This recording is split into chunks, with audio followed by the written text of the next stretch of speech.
Muy bien, chicos, buenas tardes a todos los que no había saludado, a los que están por acá nuevamente. Vamos a iniciar nuestra clase del día de hoy. ¿Se recuerdan de que les estaba mostrando el otro día en la planificación del curso? Y pues les voy a mostrar nuevamente. El día miércoles trabajamos ya con el tema de presentación del curso. Vimos lo que es la carga eléctrica, los materiales que son conductores y aislantes. ¿Ese?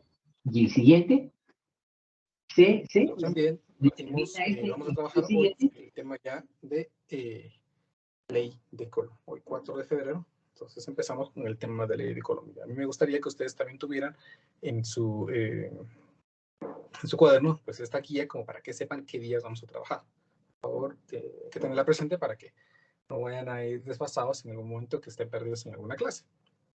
Entonces, pues vamos por nuestro tema. Pues vamos a trabajar con el tema de ley de Coulomb. Hoy, 4 de febrero del 2022. Trabajamos con el tema de ley de Coulomb.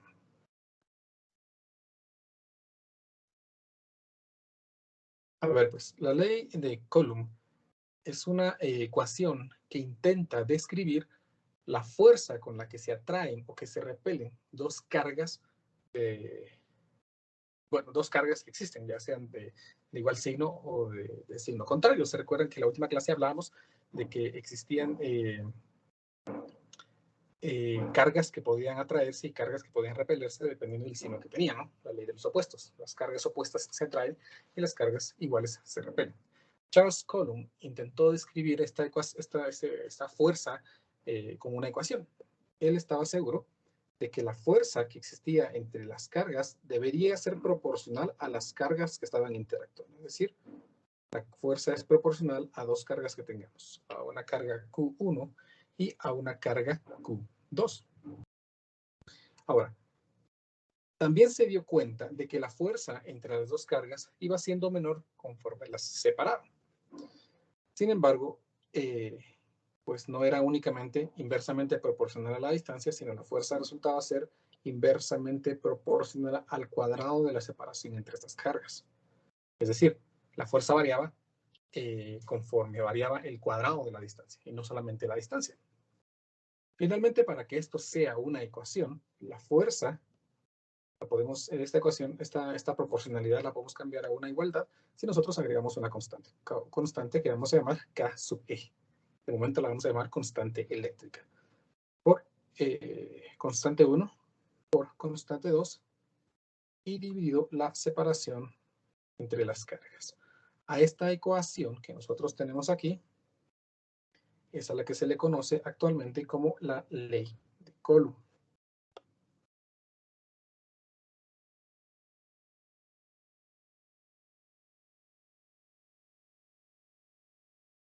La ley de Coulomb entonces describe la fuerza con la que dos cargas, ven que solamente son dos, interactúan en un espacio. Esta constante, que es una constante que estamos llamando ahorita constante eléctrica, vamos a poner aquí K sub E, que se llama constante eléctrica.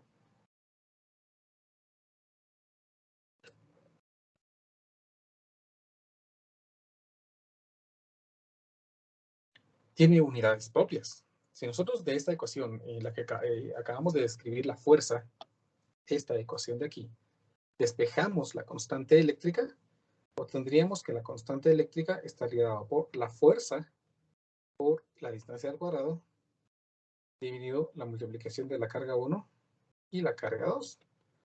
Nosotros conocemos algunas unidades de medida con las que se están trabajando ahorita estos datos. Por ejemplo, sabemos que la fuerza se mide en newtons, que la distancia se puede medir en metros, no en el sistema internacional, entonces aquí me quedaría metros al cuadrado. Y la carga, ¿cómo dijimos que se medía la carga? ¿Alguien me quiere refrescar la memoria, por favor? En columns. En columns, excelente. Entonces, como aquí tenemos la multiplicación de dos cargas, entonces aquí tendríamos columns al cuadrado, ¿verdad? Entonces aquí me quedaría esto.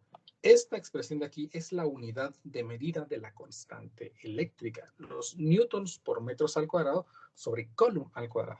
con esa unidad de medida vamos a trabajar. Entonces, la constante eléctrica es una constante con la que se puede completar la ley de Coulomb.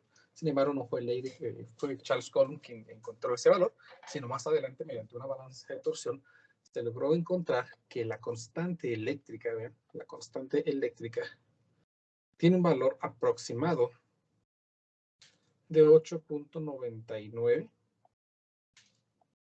por 10 a la 9, entonces son newtons por metros al cuadrado sobre Coulomb al cuadrado. Pero para fines prácticos, vean que 8.99 pues es casi 9, ¿no? Entonces, por fines prácticos, vamos a trabajar con la constante eléctrica de 9 por 10 a la 9. Newtons metros al cuadrado sobre Coulomb al cuadrado. Si la constante está dada en estas unidades de medida, entonces la fuerza de atracción o de repulsión entre dos cargas va a estar dada en newtons. Por favor, tomen en cuenta este dato. La constante eléctrica yo la voy a manejar para todos los ejercicios con este valor, entonces pues me gustaría que ustedes también lo trabajaran así. Si en ejercicios, pues ustedes prefieren trabajar con la constante de 8.99 o 8.98 por 10 a la 9, metros al cuadrado, pues los resultados no van a cambiar mucho, van a cambiar de 1 o 1.2 decimales. Pueden estar seguros de eso, no hay mucha variación. Ahora, observen algo bien importante. La ley de Coulomb entonces describe la fuerza con la que pueden atraerse o repelerse dos cargas. Nosotros estamos seguros que las fuerzas opuestas son atractivas. Con esta palabra atractivas no estoy diciendo que las cargas son muy guapas, ¿no? Sino que estoy diciendo de que las fuerzas son atractivas y que las cargas se atraen entre sí. Mientras que si las cargas son de signo igual, entonces la fuerza es repulsiva. Las cargas se van a repeler. Es bien importante que nosotros sepamos si vamos a trabajar con los signos o no en la ley de Coulomb, los signos de las cargas. Si nosotros necesitamos calcular la fuerza de interacción entre dos cargas, vamos a escribir aquí la ley de Coulomb. La fuerza es igual a la constante eléctrica por la carga 1 por la carga 2 dividido la separación al cuadrado. Entonces, si nosotros tenemos un par de cargas, supónganse que la carga 1 sea mayor que 0, por ejemplo. O sea, la carga 1 es positiva. Y que la carga 2 sea mayor que 0, es decir, la carga 2 también es positiva. ¿Qué esperamos nosotros de la fuerza? ¿Que sea una fuerza atractiva o una fuerza repulsiva? ¿Qué dicen ustedes? Repulsiva. Repulsiva, muy bien, porque estamos hablando de que las cargas tendrían el mismo signo, ¿no? Pasaría lo mismo si nosotros sabemos que la carga 1 es negativa y la carga 2 también es negativa, ¿verdad? Las cargas tendrían el mismo signo. Por lo tanto, si las cargas tienen el mismo signo, la fuerza tendría que ser repulsiva. Analicemos el signo de la fuerza resultante dependiendo de la combinación de los signos de las cargas. Si ambas cargas son positivas, entonces aquí me quedaría más, la distancia al cuadrado pues va a ser más y la constante que es positiva, la fuerza la tendremos positiva. Si las cargas son negativas, observen, menos por menos da más, la constante es positiva y la distancia es positiva y la fuerza resulta ser positiva. Entonces, una combinación de cargas del mismo signo va a hacer que en esta ecuación siempre tengamos una fuerza que es mayor que 0, indicándome que tenemos aquí una fuerza repulsiva.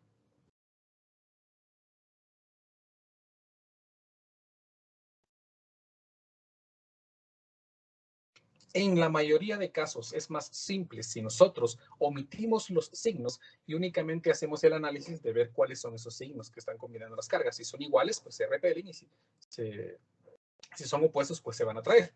Es preferible trabajar de esa manera porque muchas veces estos signos de atracción o de repulsión generan confusión creyendo que indican alguna dirección específica, ya sea hacia arriba, hacia abajo o algún dato por el estilo. Entonces es preferible omitir ese signo. Sin embargo, pues yo estoy dando esto si ustedes lo quieren trabajar.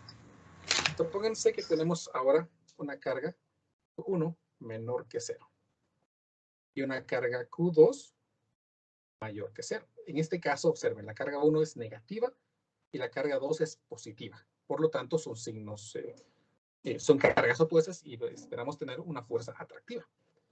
Si nosotros tenemos aquí una carga Q1 que sea positiva, pero una carga Q2 que sea negativa, En ambos casos tenemos entonces una carga positiva y una carga negativa. Si nosotros analizáramos la fuerza, pues aquí podría quedar más y menos. Esto es más y esto es más. Y la fuerza inevitablemente tendría que ser menor que cero, o sea, negativa. Si lo hiciéramos al revés, de igual forma, la fuerza va a ser negativa.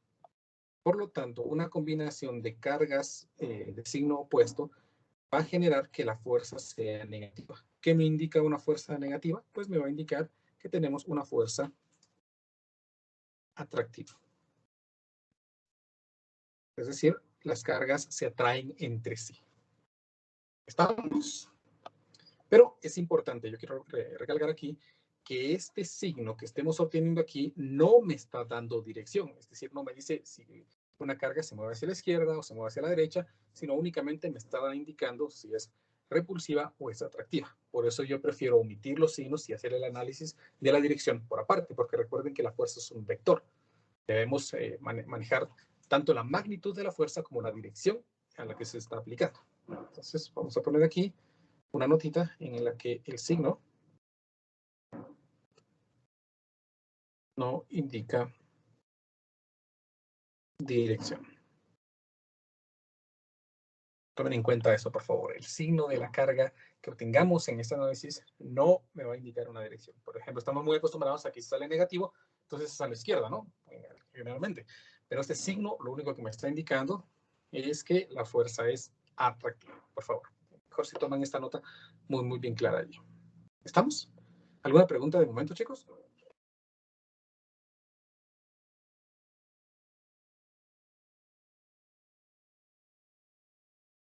Vamos a hacer un ejercicio entonces en el que podamos Sí, aplicar Buenas tardes, díganme. disculpe, con una pregunta. Lo que divide a la carga 1 y 2 es una R al cuadrado. Exactamente, es R cuadrado. Y la R significa separación. Sí, es la separación, exactamente. Gracias, ingeniero. Muy bien. A ver, pues entonces, ahora sí, hagamos aquí un ejemplo. Vamos a poner aquí nuestro ejemplo número 1.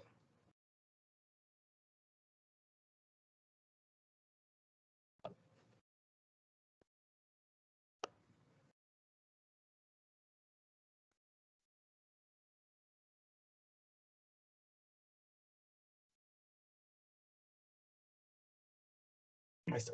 Vean entonces, algo que se me olvidaba, perdonen, antes de meternos bien a esto. Las cargas generalmente son valores muy pequeños. Por lo tanto, utilizamos prefijos. Los prefijos son aquellos símbolos que reemplazan a una potencia de 10. Por ejemplo, voy a mostrar aquí en el formulario. Aquí en el formulario están los prefijos para potencia de 10. Estos prefijos reemplazan una potencia de 10. Es decir, si yo tengo algo que sea, por ejemplo, 4 por 10 a la 12, puedo reemplazar este por 10 a la 12 por el símbolo T. Entonces, por ejemplo, si son metros, yo puedo poner 4 terametros, por ejemplo, ¿verdad? ¿Sí? O en este caso, si yo tuviera, por ejemplo, 4 por 10 a la menos 6, como es este caso de acá, podría reemplazar este por 10 a la menos 6 por este símbolo que es micro. Entonces, yo podría escribir aquí 4 por 10 a la menos 6 sería lo mismo que escribir 4 micras, por ejemplo, metros o columns o lo que sea, ¿verdad? Pero no quiero que se confundan porque a veces pues queremos escribir el micro, pero no quitamos la potencia de 10. Entonces escribimos 4 por 10 a la menos 6 microcolumns, por ejemplo. Entonces aquí estamos diciendo de que tenemos una potencia de 10 mucho mayor porque esta representa a esta potencia de 10. Entonces mucho ojo con los símbolos. Nuestra calculadora está automatizada para poder representar potencias de 10 más comunes. Estas potencias de 10.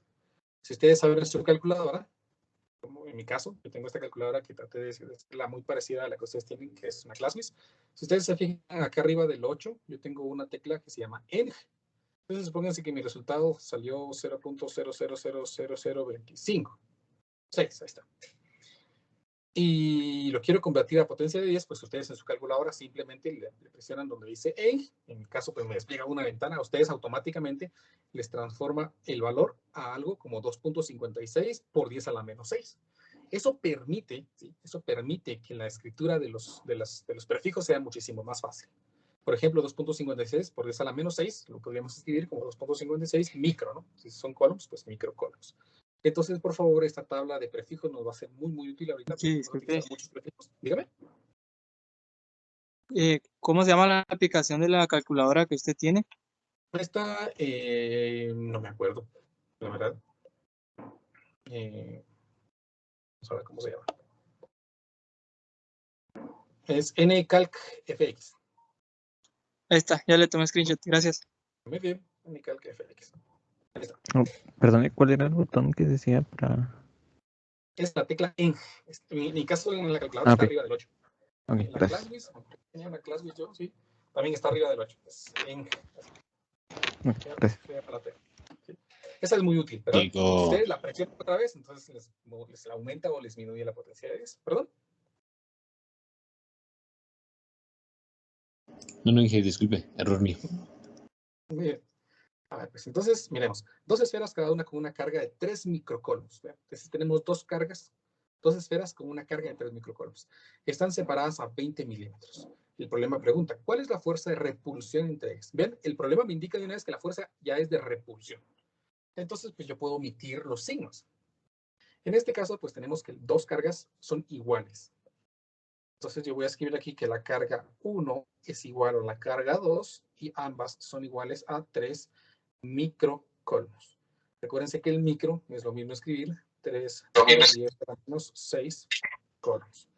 La separación entre estas esferas es de 20 milímetros. Y mili, si ustedes ven su formulario, ustedes lo tienen por aquí a mano, mili es lo mismo escribir 20 por 10 a la menos 3 metros. Entonces ahí ya tengo unidades en coulombs y en metros. El problema me pide que calcule la fuerza. Entonces voy a utilizar la ley de Coulomb.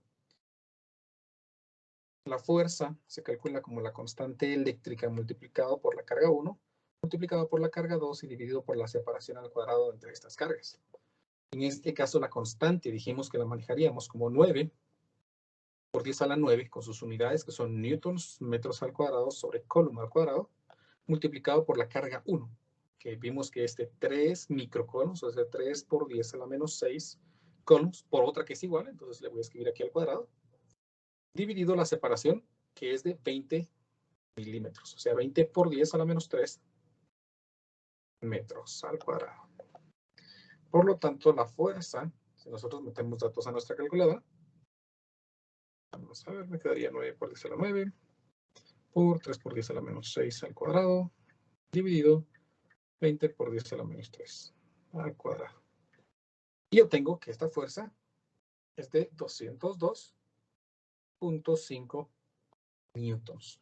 Si hicimos el análisis dimensional, vean, coulombs al cuadrado se cancela con coulombs cuadrado, metros al cuadrado con metros al cuadrado y finalmente obtendríamos newtons.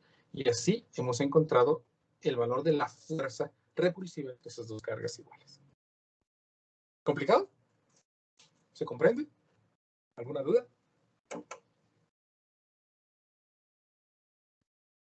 No, Ángel, todo claro. Está fácil, ¿verdad? Está bien fácil. Sí. Hagamos otro ejemplo.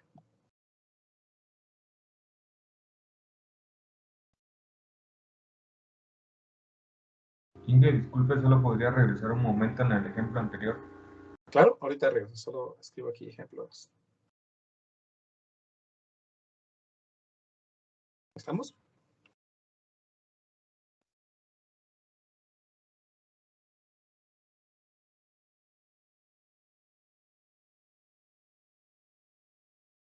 Ya, Inge, gracias. Muy bien. Ok, aquí tenemos entonces nuestro ejemplo número 2. Vean lo que dice. Dice, una carga de 60 nanocoulombs. Vean, nano dice ahora, ¿no? Entonces tenemos un símbolo ahí, positiva. Se localiza 80 milímetros arriba de una carga de menos 40 nanocoulombs. ¿Cuál es la fuerza resultante sobre una carga de menos 50 nanocoulombs colocada a 45 milímetros a la derecha de la carga de menos 40 nanocoulombs en dirección horizontal? Tenemos tres cargas, observen. 60 nanocoulombs, menos 40 nanocoulombs, menos 50 nanocoulombs. Estas son las de referencia. Entonces, empecemos localizando las cargas. Vamos a localizar la carga de menos 40 nanocoulombs por acá. Entonces, voy a suponer que esta es la carga de menos 40 nanocoulombs. Según lo que el problema indica, esta carga de 60 nanocoulombs se localiza a 80 milímetros arriba de esta carga. Entonces, por ser positiva, pues la vamos a dibujar aquí de color azul. Y esta es de 60 nanocoulombs. Mientras, esta carga de menos 50 nanocoulombs está colocada a 45 milímetros a la derecha de la carga de menos 40, o sea, a la derecha de esta. Por lo tanto, podríamos indicarla de color rojo, la voy a dibujar, como es negativa, la voy a dibujar también de color rojo. Y tenemos aquí la carga de menos, no es cierto, menos 50 nanocoulombs. Entonces, si nosotros suponemos que son partículas muy pequeñas,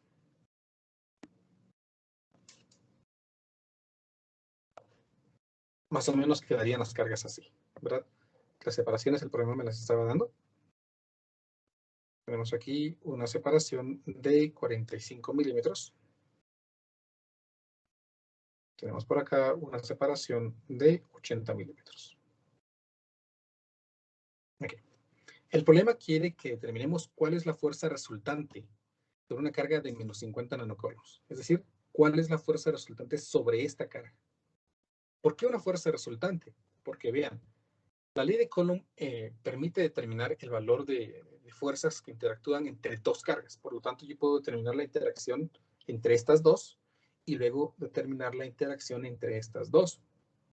Por lo tanto, voy a tener dos fuerzas. Y dado de que las fuerzas son vectores, nosotros necesitamos obtener una fuerza resultante. Entonces, hagamos lo siguiente.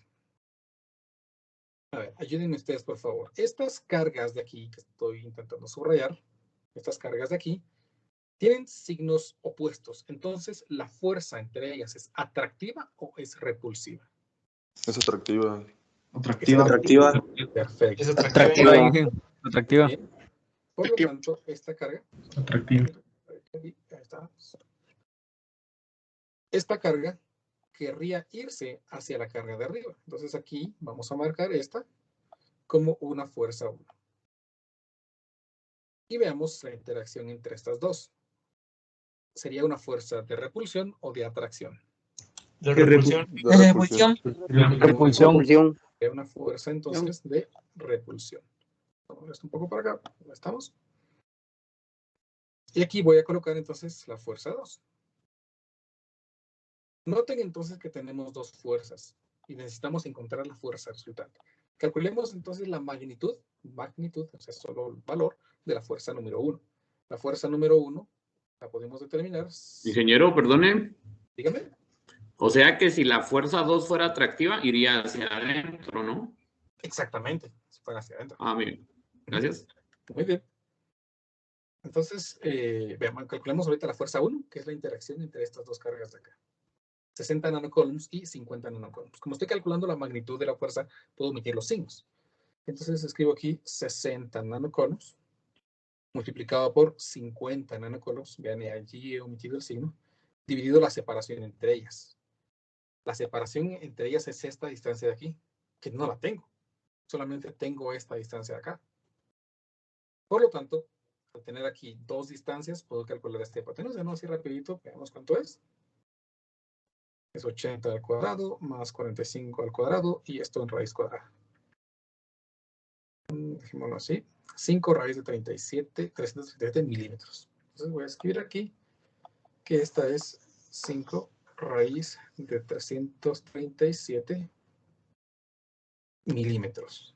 Por lo tanto, ya escribo aquí que la separación sería de 5 raíz de 337 milímetros. Vean que estoy interesando los valores con sus prefijos. Y cuando ingrese los datos a la calculadora, tengo que reemplazarlos por las potencias de 10 que representan esos prefijos. Entonces aquí me quedaría la constante eléctrica, que es de 9 por 10 a la 9, por la carga 1, que es 60 nano. Si ustedes revisan en su formulario, nano es por 10 a la menos 9, por 50 por 10 a la menos 9, dividido 5 raíz de 337 milímetros.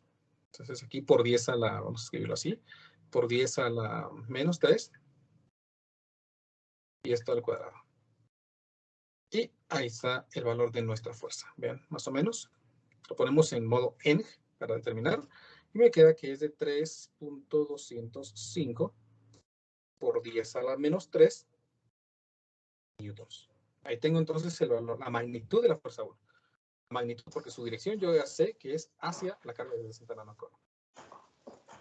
Terminemos el valor, la magnitud de la fuerza número 2. Igual la constante eléctrica multiplicado por las cargas que interaccionan, que es en este caso la de 50 nanocoulombs, multiplicada por la carga de 40 nanocoulombs y dividido la separación entre ellas, que es de 45 milímetros al cuadrado. Ingresemos datos a nuestra calculadora, a ver cuánto da. 9 por 10 a la 9, por 50 por 10 a la menos 9, por 40 por 10 a la menos 9, dividido 45 por 10 a la menos 3 al cuadrado. Y me queda esto, en modo ENG, 8.889 por 10 a la menos 3.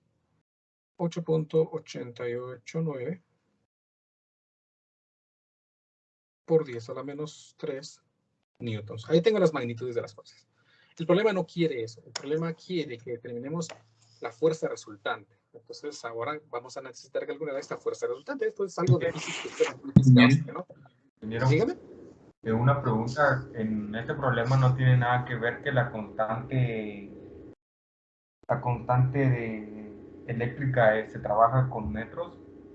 Y ahí nos están No, porque vea que yo estoy ingresando aquí metros realmente, porque este mili yo lo estoy reemplazando en la calculadora por la potencia de 10, que es por 10 a la menos 3. Ah, ya comprendí, ya, gracias. De verdad, muy bien, sí. Es importante eso, ¿verdad? Porque a veces, incluso a veces centímetros sí implican. Dígame. ¿Y la fuerza 1 no debería ser negativa? No, porque estoy calculando únicamente magnitudes. Ah, ya. Sí, solo magnitudes. Ya las direcciones las tengo aquí visuales, ¿no? Hacia dónde es cada fuerza. A ver, pues entonces voy a dibujar otra vez las fuerzas aquí. Tengo aquí en este diagrama, que ustedes, un diagrama como el que de fuerzas, como el que ustedes aprendieron en física básica. En el que aquí tengo la fuerza 2 y aquí tengo la fuerza 1. ¿Alguien se recuerda? ¿Cómo es que se hacía la suma de vectores, de fuerzas? ¿Alguien se recuerda? ¿Por componentes? Exactamente, por componentes. Y para las componentes necesito un ángulo, ¿no? Este ángulo de aquí lo podemos extraer de acá. Entonces, más o menos determinemos cuánto es este ángulo θ que estaría aquí, ¿no? Este ángulo θ está bastante fácil de obtenerlo, porque θ sería la tangente inversa de 80 dividido 45. Entonces, este ángulo en grados, veamos cuánto es. Y si está en grados. 60.64, Inge. Muchas gracias.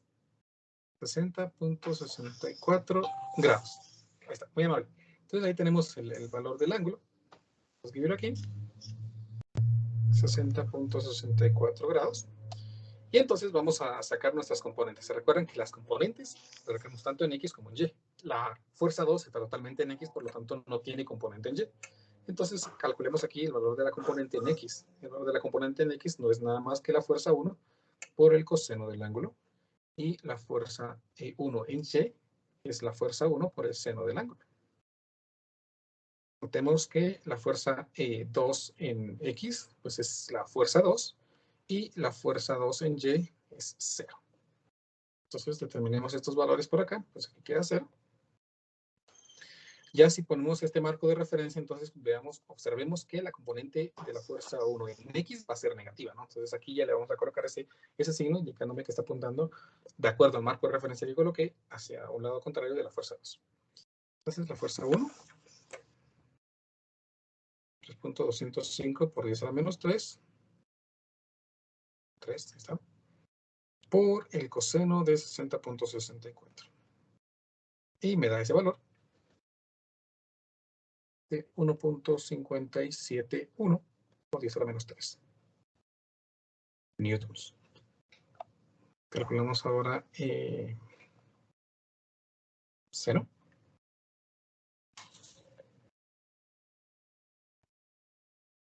¿Y qué? Buenas tardes. Buenas tardes. ¿Esa fuerza no iría ahí negativa? Ah, sí. Les dije, ¿verdad? No lo escribí. Muchas gracias, muy amable. Ahí está, ahora sí. Y aquí me quedaría 2.793 por 10 a la menos 3 newtons. Y la fuerza 2, pues que es total, apuntando hacia la derecha, de 8.889 por 10 a la menos 3.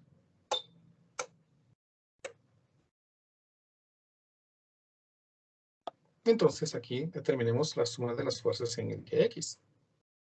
En este caso, pues va a ser una resta, ¿no? Entonces me quedaría 8.889 menos 1.571. Me queda 7.318 por 10 a la menos 3. Y hagamos la sumatoria de las fuerzas en Y. Pues que es simplemente 2.793 por 10 a la menos 3. Finalmente, ya calculamos el valor de la fuerza resultante. Recuerden que la fuerza resultante se calcula como la raíz cuadrada de la sumatoria de las fuerzas en X al cuadrado más la sumatoria de las fuerzas en Y al cuadrado.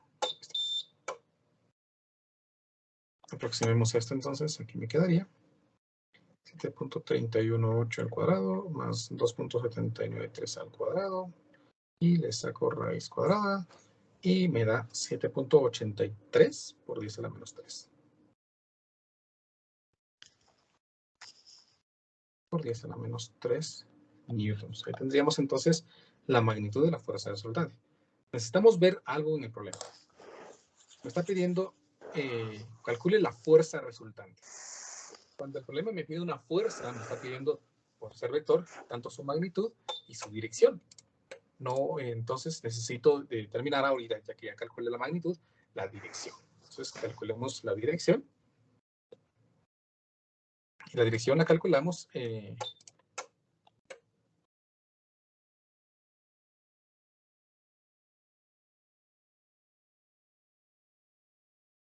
Y.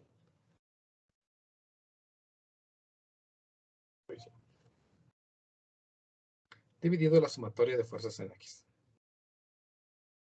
En este caso, entonces, sería la tangente inversa de la sumatoria de fuerzas en Y, que es 2.793, dividido 7.318. Entonces, el ángulo, veamos aproximadamente de cuánto es. Sí, a mí me dio de 20.88.89. 89, muchas gracias. Gracias. ¿Verdad? Muy amable. Este ángulo está medido siempre respecto al eje X, ¿no? Y tiene sentido de que la componente apunte en esta dirección, ¿no? En medio de las fuerzas, principalmente. Entonces, el ángulo, 20.89, me diría de que la fuerza total resultante aplicada ahí está a 20.89 medido respecto al eje X. Es decir, esta carga, si nosotros la soltáramos allí, se movería en esta dirección, ¿no? En la dirección en la que apunta la fuerza resultante. ¿Me explico? ¿Se comprende cómo hemos resuelto este problema? Hemos recordado un poquito aquí la suma de vectores, ¿no? Y una pregunta.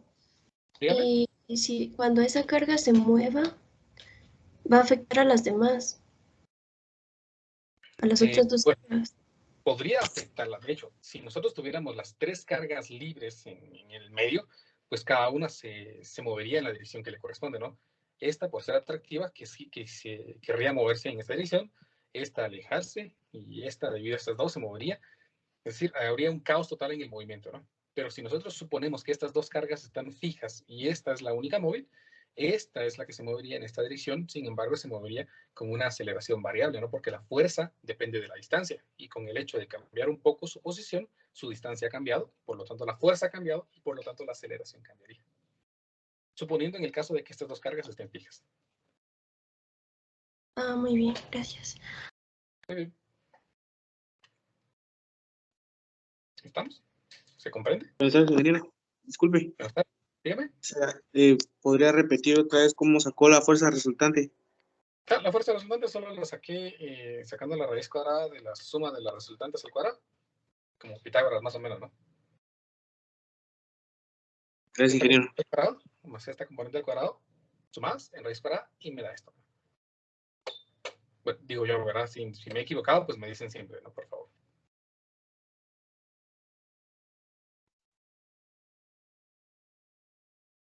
¿Estamos? ¿Podemos hacer el otro ejemplo? ¿O ya quedó suficiente con esto? Uno más, Inge, por favor. Uno más, Inge. Muy bien. Y así ya se quedan ustedes con su ejercicio, con su tarea.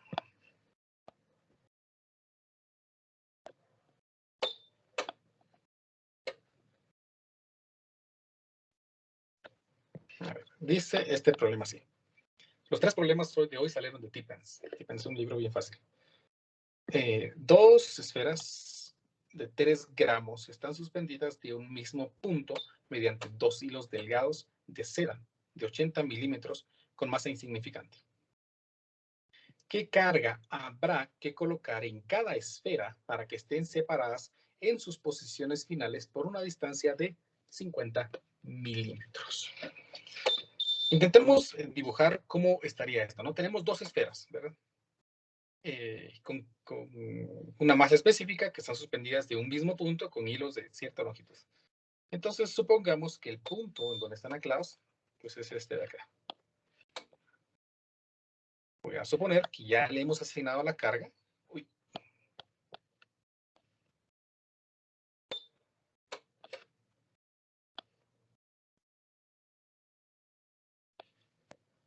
En estas pequeñas esferas.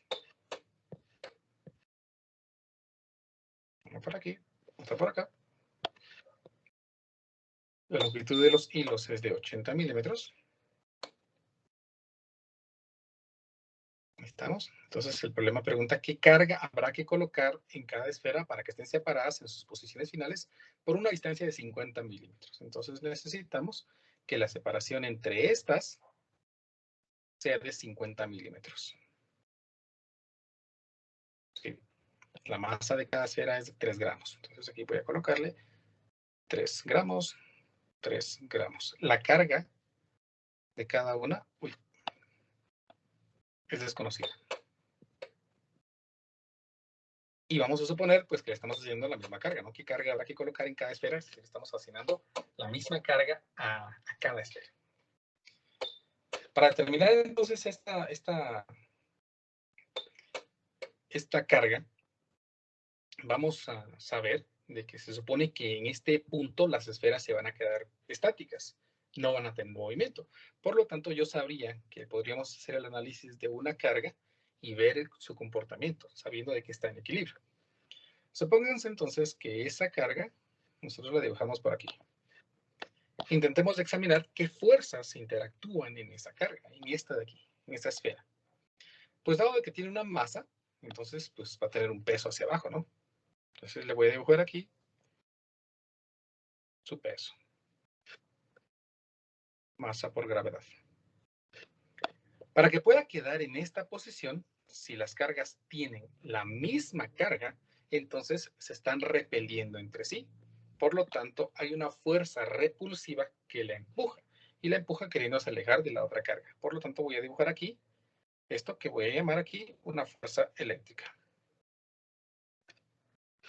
Y no se mueve, o no se sale de su posición, debido a que tiene una cuerda que lo sujeta, generándole una tensión. Entonces voy a dibujar acá.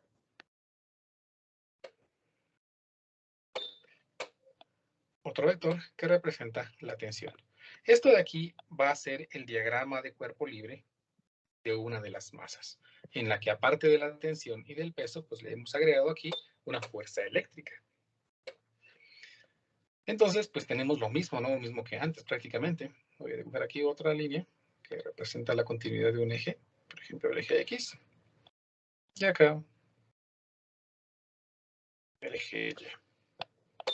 Entonces, dado de que la partícula está en equilibrio, pues yo sé que la sumatoria de sus fuerzas debe ser 0. Estamos hablando de partículas, ¿no? No de cuerpos rígidos.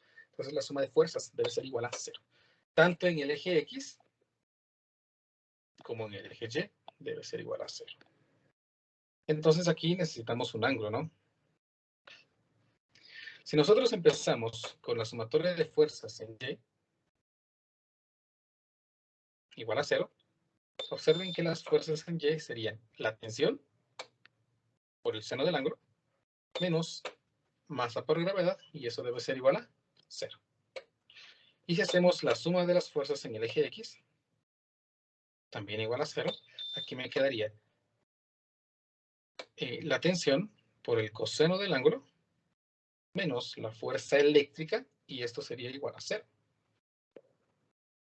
Si de la primera ecuación nosotros despejamos la tensión, obtendríamos que la tensión es igual a la masa por la gravedad dividido el seno del ángulo. Si este dato de la primera ecuación lo reemplazamos en la segunda ecuación, obtendría aquí que masa por gravedad por el coseno del ángulo dividido el seno del ángulo tendría que ser igual a la fuerza eléctrica. La fuerza eléctrica la he pasado al otro lado. Sin embargo, ya sabemos cómo calcular la fuerza eléctrica. De acuerdo a la ley de Coulomb, nosotros sabríamos, voy a escribir aquí masa por gravedad, dividido tangente del ángulo, ¿verdad? Por relaciones trigonométricas, es igual a la fuerza eléctrica, que se calcula como la constante eléctrica por la carga 1 por la carga 2, que en este caso, si suponemos que estamos asignando la misma carga, puedo escribir así, dividido la separación entre ellas al cuadrado. Por lo tanto, para poder encontrar el valor de la carga, únicamente tendría que despejar el valor de esta en esta ecuación que me ha quedado. ¿Qué tendría que ser? La raíz cuadrada de el radio al cuadrado por la masa, por la gravedad, dividido la constante eléctrica por la tangente del ángulo. Todo esto en raíz cuadrada me daría el valor de la carga, siendo R la separación entre las cargas, M la masa de una de las esferas, G el valor de la aceleración de la gravedad, la constante eléctrica, la constante que sabemos, y la tangente del ángulo me haría falta. Pero esta tangente del ángulo la podemos determinar aquí bien fácil. Porque como estamos usando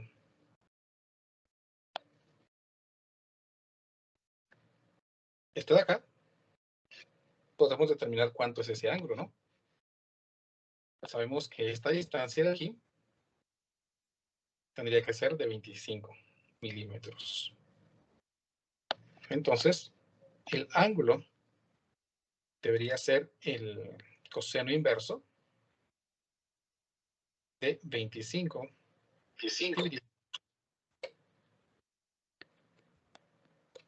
Entonces, veamos más o menos cuánto es esto. 71.79, Inge. Muchas gracias. 71.79 grados. Entonces ya solo ingresemos datos a nuestra ecuación para determinar el valor de la carga. La carga es igual a la separación aquí, que era de 50 milímetros, al cuadrado por la masa, que era de 3 gramos, si no estoy mal. Sí, 3 gramos.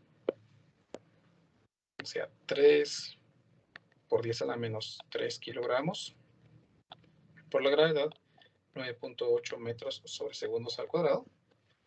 Y esto dividido entre la constante eléctrica, que vemos que es de 9 por 10 a la 9 newtons metros al cuadrado sobre Coulomb al cuadrado, por la tangente del ángulo que acabamos de ver, que es 31.79 grados. Y ahora sí, determinemos el valor de esta carga.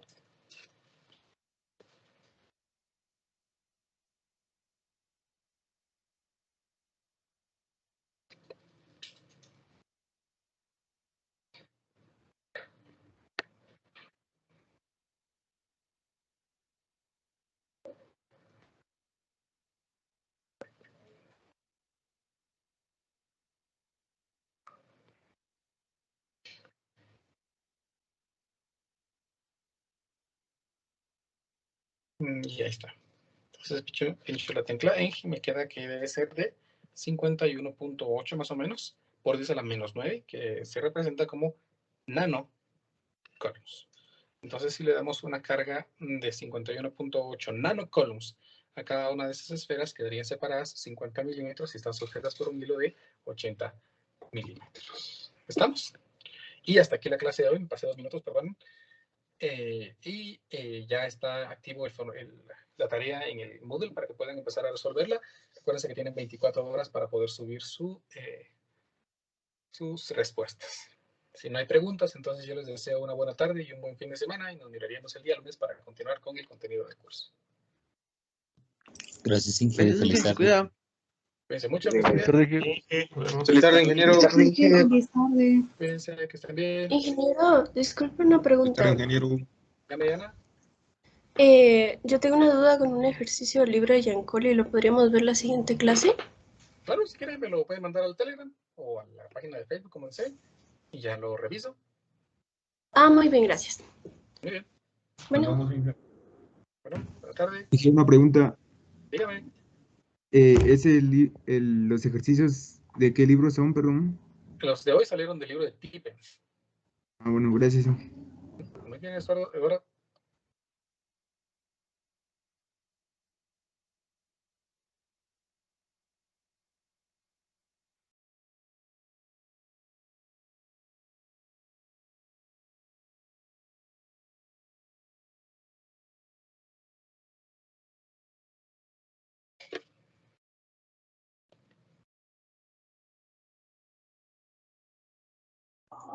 Feliz tarde, Inge. Buenas tardes, Isaac. Feliz tarde, Inge. Buenas tardes, Alvin.